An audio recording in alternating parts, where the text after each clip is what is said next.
All right, what's up, everyone? I'm hanging out with our second guest today on Backstage Live, Kim Barnouin. She is the author of and we're just going to say this on the internet, the Skinny Bitch Cookbook series.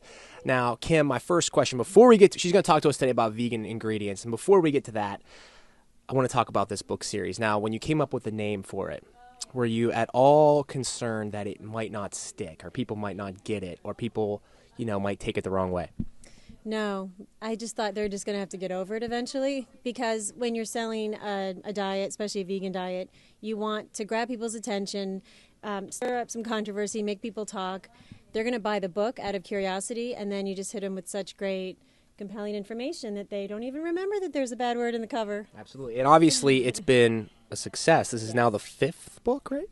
Sixth. Sixth book. It's the sixth. Okay, so we're talking about vegan ingredients today. First, before we get into the actual ingredients that we have here, why go vegan in the first place? Well, it's good for your health, it's good for the planet, and it's good for the animals. So it's a win-win situation, but for me, it changed my health completely. Not only does it keep your weight down, helps with heart disease, diabetes, cancer. It's low fat, no cholesterol, low in saturated fat, and it's just a wonderful thing to either, do all the time, do part-time, whatever you can do, but really focus on swapping out some ingredients. And that's what we have here today, ingredients that you can swap, vegan ingredients that you can swap for, non-vegan ingredients that you would use pretty often. So what are some of the things that we have here today? Okay, so really it's mainly dairy products. Instead of milk, we've got my favorite, almond milk. Okay. And again, you're not having the cholesterol, saturated fat, very healthy. And grapeseed oil. I cook with this all the time. This should be a staple in everyone's house. And grapeseed oil, and as opposed to using it in place of. The oils, there is no really, people don't use lard anymore. People don't use lard anymore, do they? I don't think so. Yeah. So now this is, I think across the board, everyone's pretty much going to use this. But this is my absolute favorite go-to butter. This is it. This is like the vegan Bible of butter, and it doesn't taste any different. Again, this is available any place now, so it's just a nice swap out from all that fat and cholesterol.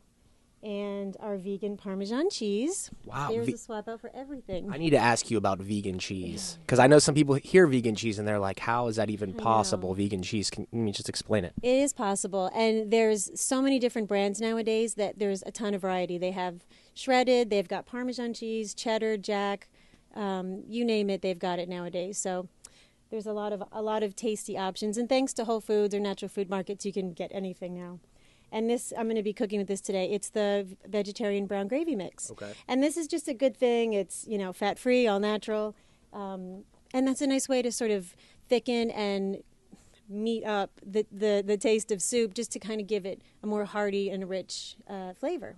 Now, people are always going to be concerned with taste, obviously. So how do these items stack up with their non-vegan counterparts? I don't even think twice about any of the ingredients being different. I'm so used to it, and I think especially what I wanted to do with the cookbook is make it, it's vegan, and it doesn't taste weird. They're normal ingredients. They're fast. It's inexpensive products. And it's really to show people that, vegans eat really great, normal-tasting food. It's, so healthy. It's like I said, simple to make, and you're doing your heart good. My skin, is phenomenal because of it. My energy levels are great. So it's something that definitely people should not be scared of. And the one thing I always think would be definitely a plus is that, so many different kinds of meats are pumped with different steroids and preservatives and that kind of thing. And with this, you have none of that stuff. Absolutely. I think people should be concerned about what's in their food.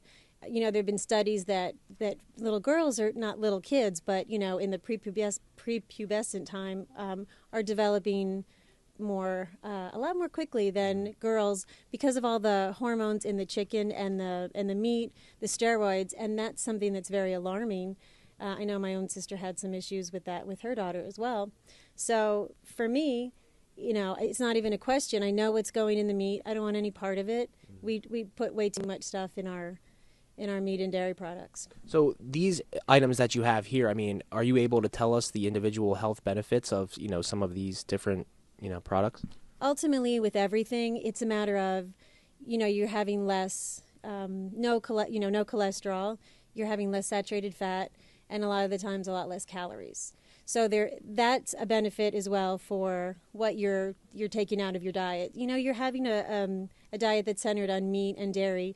You're going to still have all of the cholesterol, the fat, saturated fat, and you're adding calories. So this is a really great way to go, healthy and low fat. Now, nowadays, especially, people are very concerned with saving money, everywhere they can, pinching their pennies. Are vegan products more expensive, or are they on about the same price point? What I tell people is when you get the staples, like you would need to get milk, you would need to get butter, you're just going to swap it out for the same thing. The price isn't any different. I recommend for people to buy local seasonal food, and that's going to help whether you're eating vegan or not. You're still going to eat vegetables. So, pay attention to what's in season. If it's not shipped from another country, you're already going to save the price on it for shipping costs. So eat locally. No. Nothing is going to raise your budget. If you're eating a lot of prepackaged foods, that is going to raise the price. But you're getting, lentils, beans, nuts, seeds, seitan, tempeh, all the things that vegans eat. Not going to break the bank. Okay. Rick, you have your hand up. Prosecutor who is responsible for her prosecution is convicted of abuse of his office, given a 16-month suspended sentence, and yet permitted to practice law and continue to prosecute. And when you think that there could not be something more happens. You're going to get plenty of protein. But the protein sources for vegans are. Commander, both were charged with criminal slander. Ted, I got to ask you this. So when you start looking at the composite of this case, you can see how peculiar it truly is. All right, I got to ask you this question. Let's say this slander case does go to trial. Does this in any way impact her appeal on the murder charge, which is set for the 24th of this month? Yes, they should be independent, that they're reviewing different matters. The slander case is separate and apart from the appeal of the murder conviction, which will review the utter lack of evidence that is in this case, among many other aspects. If the appeal does fail, what is the next step for Amanda Knox?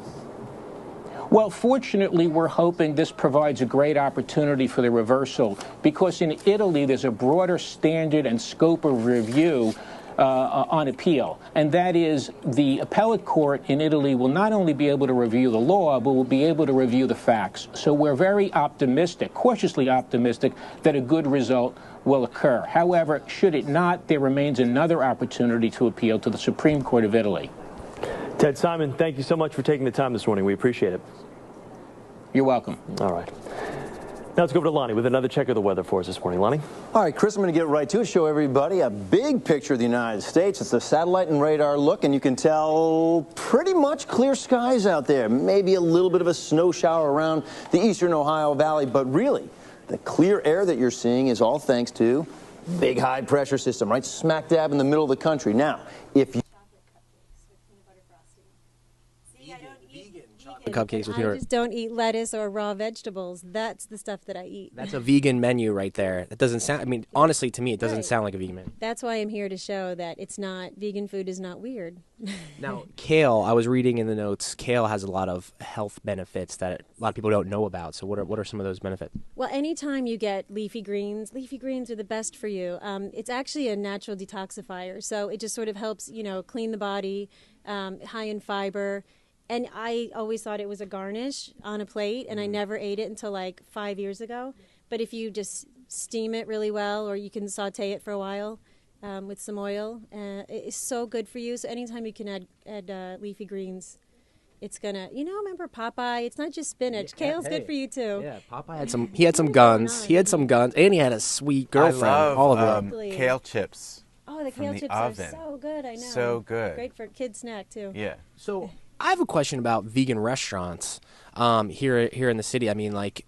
Do you go into vegan restaurants and is there food up to par? Do you think it's good? Oh, definitely. I think more and more. Luckily in the big cities, there's a ton of vegan restaurants. But I can go into a regular restaurant as well, so I don't have to torture all my friends and make them go only where I want to go. I can find vegan stuff. Well, that's anywhere. another good question. Let's say you're out to eat with friends at a restaurant. How do you order something? Well, I think if you stick to foods like Indian food, Mexican food, Ethiopian, Italian, there's always something to find.